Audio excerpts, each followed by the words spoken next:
Imagine an ordinary evening. You have just finished work, you are scrolling on your phone, and you suddenly stop at an ad for a brand new car. The car glides along a wide road, city lights reflect across its paintwork, and a happy family laughs in the back seat. The ad says you only need a manageable down payment, followed by a monthly payment that sounds completely affordable. You tell yourself that you have worked hard for years, and maybe it is finally time for a better way to get around. Rain, heat, traffic jams, family trips, and urgent errands can make owning a car feel perfectly reasonable. You think about taking your parents out, driving children more safely, or having more freedom for long trips. Then a friend says, just buy it. Everyone finances cars now. It sounds like the most normal next step in the world. The sales consultant says your income qualifies, the offer is special, and waiting too long might mean missing it. In only a few days, a vague idea can turn into a contract that lasts for years. The problem is not that cars are bad and financing is not always wrong. The real question is whether this car truly fits your life. Some people need a car for work, deliveries, client meetings, business travel, or family mobility.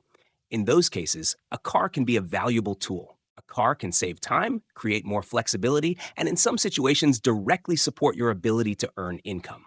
But before the beautiful images and persuasive offers, ask whether this car will make life easier or make every month more stressful.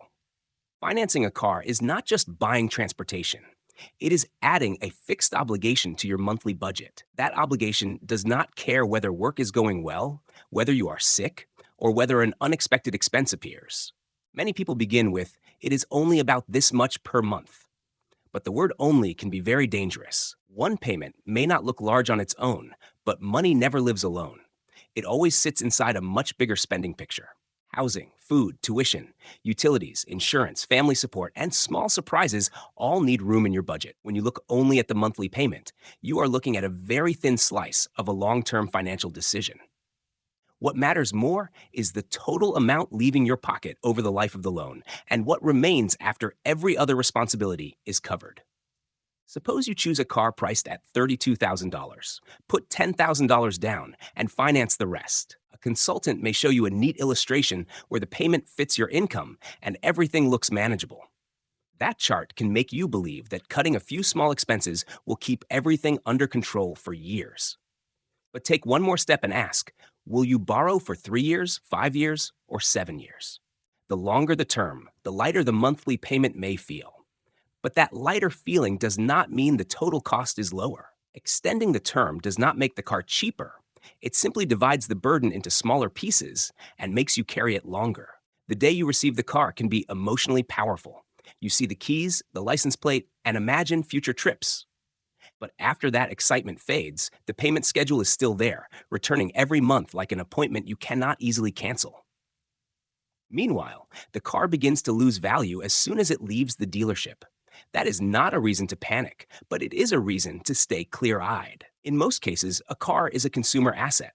It provides convenience, safety, privacy, and experiences, but it does not automatically create wealth. As a car gets older, its market value changes with new models, new technology, shifting tastes, and its real condition.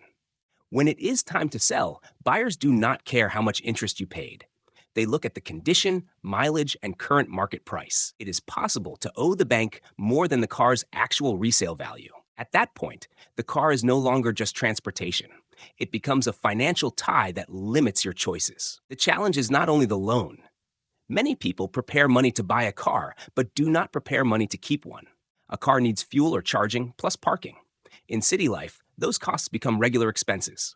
A car also needs insurance, servicing, oil changes, tires, inspections, and many expenses you do not see on pickup day. If you travel often, fuel, road tolls, and minor accidents can quietly push your costs higher. Not every month brings a big bill, but because these costs arrive in pieces, many people underestimate them. This month it is an air filter, next month insurance, then maintenance a few months later. Add the year together, and the total can look very different. Do not ask only how much the finance car costs each month. Ask what it costs to own and run the car in a normal month. Then add a buffer for abnormal months, because those months always have a way of showing up. Stable income is a good thing, but stable does not mean permanent, and no month is guaranteed to look exactly the same. Work can slow down. Companies can restructure, A major client can leave, a project can be delayed, health can change. Family may need financial support, and life does not need warning before it becomes more expensive. That is why an emergency fund is not a luxury. It is the breathing room that helps when plans get disrupted. If buying a car uses almost all your savings or makes your emergency fund too thin, you are trading flexibility for a depreciating asset. Financial flexibility is the ability to say yes to a good opportunity and no to a bad kind of pressure. It is the ability to take a few weeks off when your health needs attention without panicking over a fixed payment. It is also the ability to leave a workplace that no longer fits without being forced to stay in something that drains you. Some people ask, if I wait until I can afford a car outright, how long will I wait? That is a completely fair question. Not everyone has to wait until they can pay in full with cash. The point is not to meet a perfect standard. What matters is knowing whether you are borrowing for a real need or because you feel pressure to look successful. There is a major difference between needing a car to solve a problem and simply wanting to be seen as someone who owns one. There is also a difference between a car that supports your work and one that forces you to overwork just to pay for it. Before deciding, ask how many days each week you will use this car and what you will actually use it for. Ask what specific problem it solves that other options truly cannot solve. If you do not buy now, what really happens? Does life stop, or do you simply choose another way to travel? Car rental, ride-hailing, taxis when needed, or a better-priced used car are all options worth comparing. These questions do not make the dream of owning a car less beautiful. They simply make the decision more mature.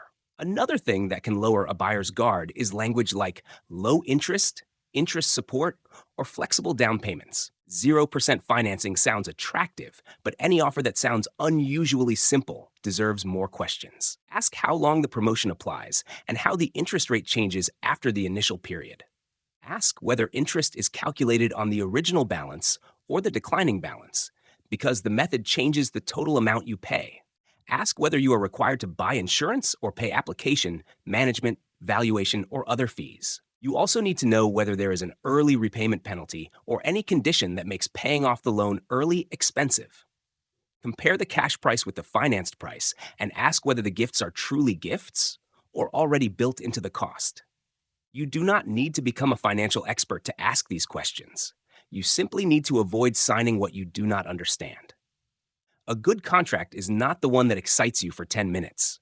It is the one you still feel comfortable with after reading it slowly at home. Do not hesitate to tell the salesperson you need time to review the numbers before making a decision. Do not hesitate to bring the spreadsheet home and discuss it with your partner or family member who shares the financial responsibility. Do not hesitate to ask again when a line is unclear.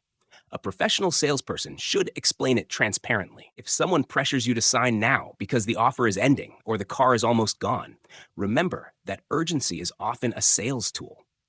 A durable financial decision rarely needs to be made in a rushed state. A car can awaken a desire to be recognized, to feel more grown up, and to care for your family better.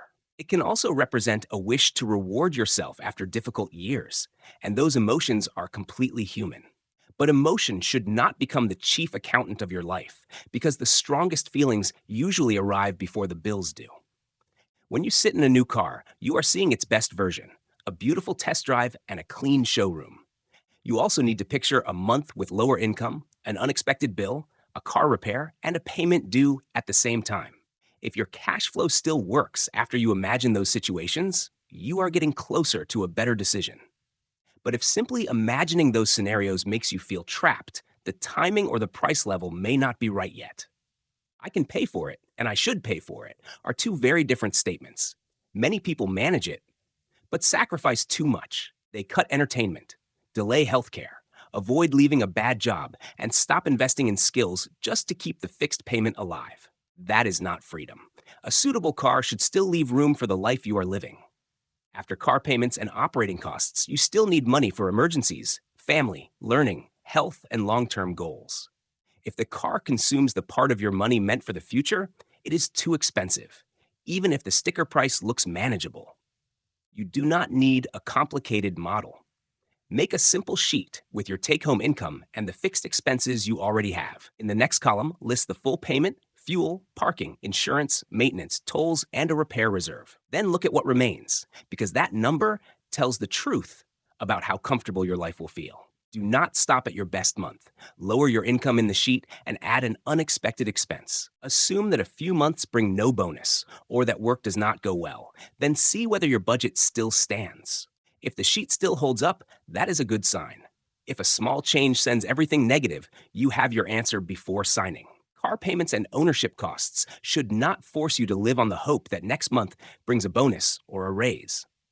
A plan means knowing what you will do if something goes wrong, which fund you will use, and which expense you will adjust. One option may be making a larger down payment to reduce the loan and lower monthly pressure. Another option may be choosing a lower-priced model so you still have transportation and more room for life. You might buy a carefully inspected used car, wait another year to strengthen your emergency fund, or use another solution for now. Those choices are not failures. They show that you are building the foundation before decorating the house. Being an adult is not measured by the most expensive thing you own. It is measured by how you keep promises and manage your obligations. A car is meant to take you where you want to go. Do not let a poorly prepared loan pull you away from the freedom you are trying to build.